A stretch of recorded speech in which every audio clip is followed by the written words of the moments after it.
Hello दोस्तों, आप सब कैसे हो। आ गया है आपका भाई पिंटू कुमार आपके लिए बहुत ज़्यादा इंटरेस्टिंग वीडियो लेके।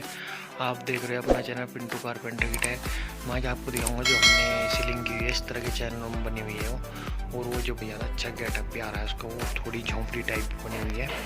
उसमें सीलिंग में जो पैल्डिंग हुई है वो बहुत ही बढ़िया हुई है। वो फट्टी ऐसी लग रही है जो हमने बनाई हुई है, जिस तरह के रेडीमेड फट्टी होती है।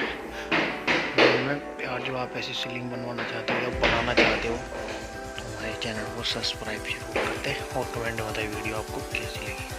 तो ठीक है दोस्तों, चलो करते हैं वीडियो को शुरू।